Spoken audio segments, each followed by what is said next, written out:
Internet in Russia. A Russian Internet, and sometimes Runet, is a part of the Internet which is related to Russia. As of 2015, Internet access in Russia is available to businesses and to home users in various forms, including dial-up, cable, DSL, FTTH, mobile, wireless and satellite. In 2009, Internet penetration had reached 35%, mainly 18 to 24 years old in urban areas, while 15% of Russians used Internet daily. 54% had never used it. 49% of Internet users were in Moscow, whereas in St. Petersburg, connections are faster and cheaper. In September 2011, Russia overtook Germany on the European market with the highest number of unique visitors online. In March 2013, a survey found that Russian had become the second most commonly used language on the web. Internet in Russia is also sometimes called Runet, although that term mostly refers to the Russian language Internet. Russians are strong users of social networks, of which Odnoklassniki, Runet and VKontakte are the most popular. LiveJournal has also been long popular. History. Early years. Retrospectively, networking of data in the Russian language can be traced to the spread of mail and journalism in Russia, and information transfer by technical means came with the telegraph and radio. Computing systems became known in the USSR by the 1950s. Starting from 1952, work was conducted in the Moscow-based Institute of Precision Mechanics and Computer Engineering on automated missile defense system which used a computer network which calculated radar data on test missiles through central machine called M40 and was interchanging information with smaller, remote terminals about 100 to 200 kilometers distant. The scientists used several locations in the USSR for the works. The largest was a massive test range to the west from Lake Balkhash. In the meantime, amateur radio users all over USSR were conducting P2P connections with their comrades worldwide using data codes. Later, a massive automated data network called Express was launched in 1972 to serve the needs of Russian railways. From the early 1980s, the All-Union Scientific Research Institute for Applied Computerized Systems was working to implement data connections over the X25 telephone protocol. A test Soviet connection to Austria in 1982 existed. In 1982 and 1983 there were a series of World Computer Conferences at Vienna IPAS initiated by the UN, where the USSR was represented by a team of scientists from many Soviet republics headed by biochemist Anatoly Klyasov. The other participating countries were the UK, USA, Canada, Sweden, FRG, GDR, Italy, Finland, Philippines, Guatemala, Japan, Thailand, Luxembourg, Denmark, Brazil and New Zealand. Also, in 1983 the San Francisco-Moscow teleport was started by Vienna IPAS and an American team which included Joel Schatz, Michael Kleeman and Chet Watson with initial financial support from Henry Dakin. SFMT provided email service using the PeaceNet platform and multi-language support. It also undertook several slow scan video links between the two countries,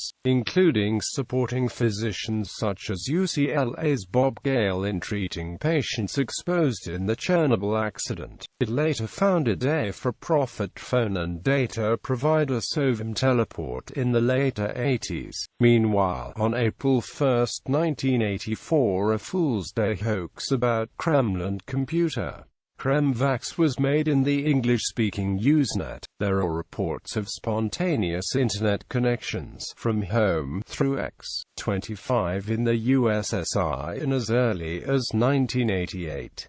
In 1990, a GlassNet non-profit initiative by the US-based Association for Progressive Communications sponsored Internet usage in several educational projects in the USSR. Mass usage in 1991 Realcoms network was rapidly expanding. It joined Runet and was used to spread news about the Soviet coup attempt of 1991 worldwide, while coupers through KGB were trying to suppress mass media activity on the subject. After the fall of the USSR, many former Soviet state-controlled structures were inherited by the Russian Federation, vast telephone networks among them. With the transformation of the economy, market-based telecommunication industries grew quickly. Various ISPs appeared. Meanwhile, the first Russian FTTH node reportedly started in October 1990 in Novosibirsk,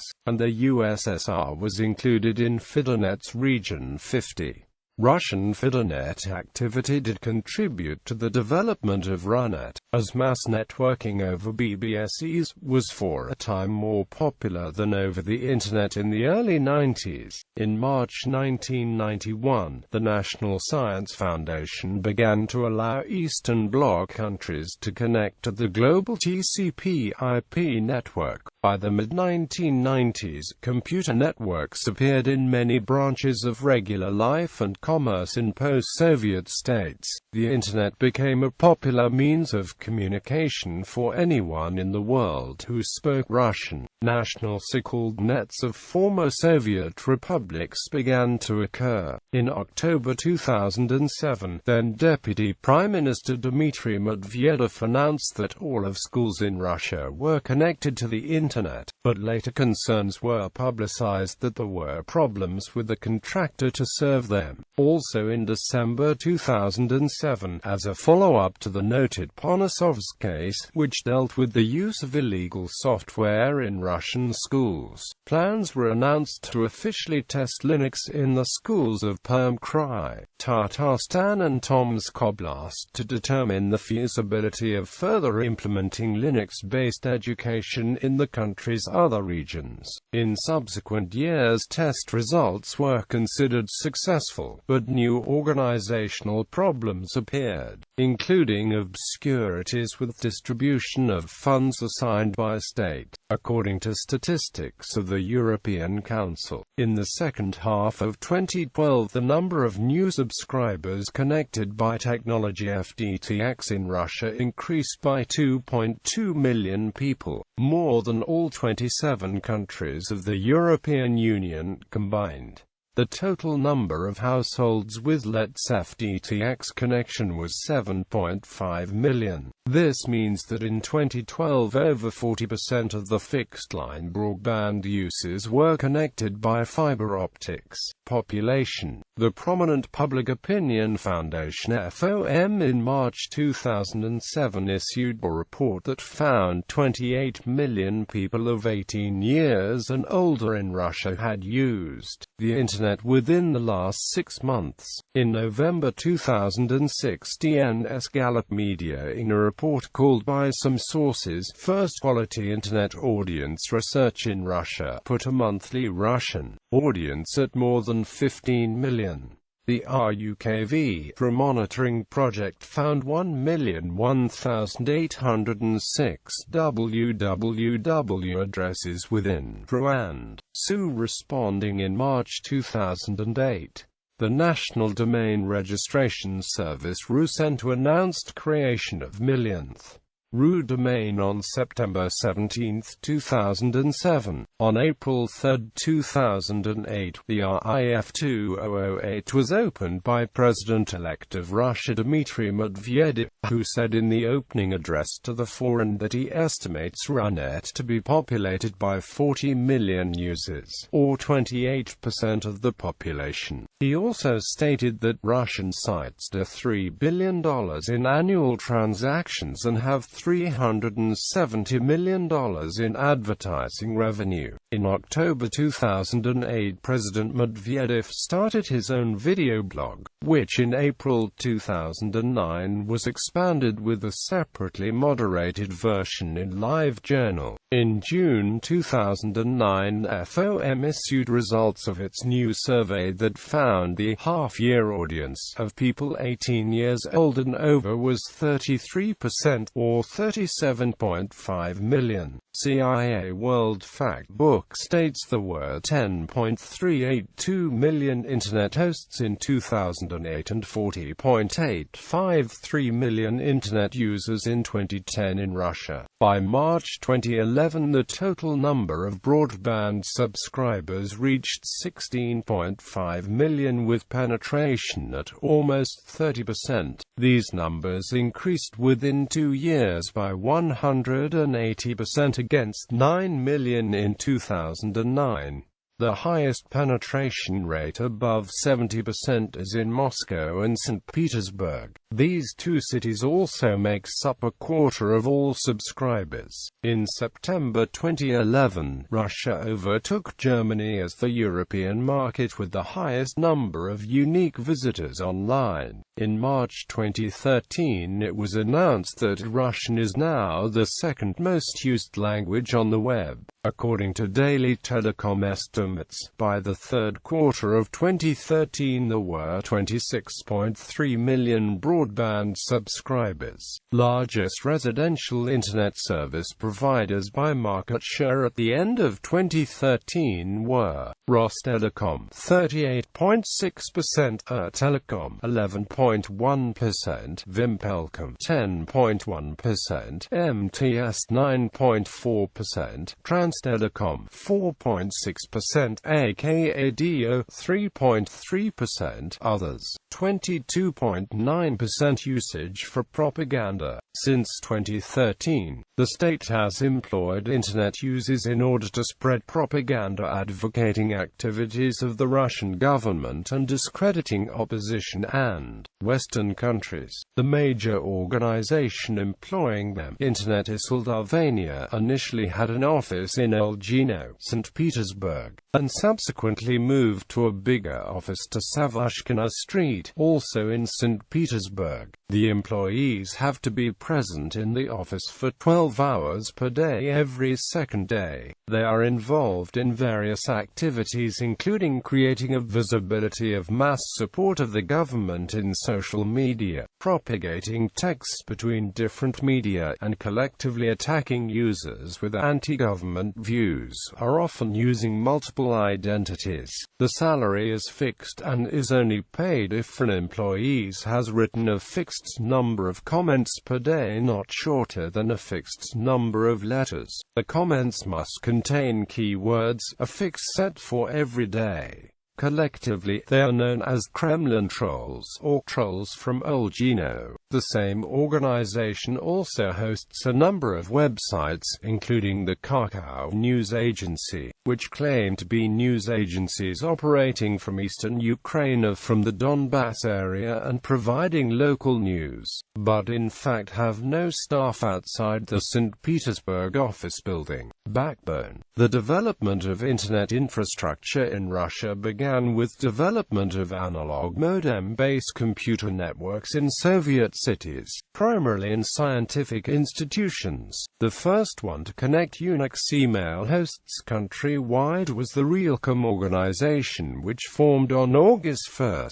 1990 at the Kurchatov Nuclear Physics Institute in Moscow. They were functioning together with partner programming cooperative demos, named after the Soviet-made Demos Unix-like operating system. In August 1990 they established regular email routing with an internet node in Helsinki University over a paid voice line. Back in the 1990s, Rostelecom built international fiber optic cable systems Zapadny, Yuzhny, and Vostochny, as well as Moscow-Khabarovsk Trans-Russian fiber optic line. The situation favored Russia's entry to the international telecommunication transit market. However, low transmission capacity of all the three systems designed mainly for voice communication became the principal obstacle that hindered international expansion. In 2005, the Chelyabinsk-Khabarovsk fiber optic communication line was laid down, which extends for 10,000 kilometers. The minimum transmission rate is 120 gigabits per second. Plenty of local commercial ISPs function in large cities,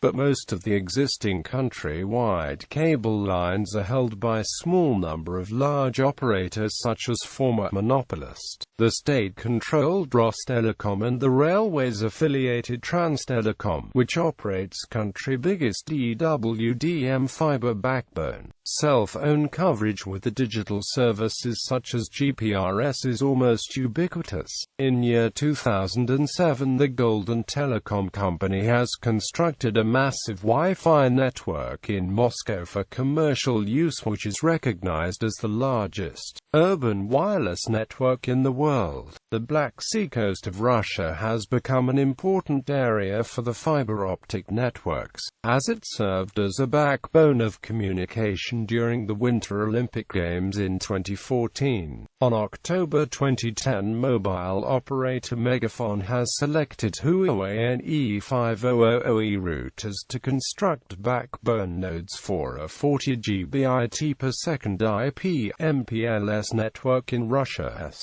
largest cities, including Moscow and St. Petersburg, Huawei says. Meanwhile, Megafon also announced the opening of what it adds as Russia's largest data center in Samara. In 2011, Rostelecom started implementation of WDM-based equipment on the backbone network for data transmission in the Republic of Dagestan. Due to WDM introduction, the fiber optic communication line's bandwidth increased to 2.5 Gbit per second. Rostelecom invested about 48 million rubles in the project. Until 2011, the backbone network in Russia was based on DWDM technology with a capacity of 10 and 40 Gbit per second. The operator started projects to expand the capacity of the Transit Europe-Asia transit line at two independent branches. Communication lines are under construction within a second phase of the T-backbone, high-speed backbone Transit Europe-Asia. The construction of the first branch completed in 2011. The second branch was completed in 2013. In addition, the expanded backbones are in the route of Khabarovsk, Nakhodka, Tokyo and Khabarovsk, Hong Kong, where equipment of 100 GWDM is also applied. Presently, Mastertel, based in Moscow and St. Petersburg, is an ISP that provides high-speed fiber optic lines of up to 10 Gbit per second to consumers and businesses.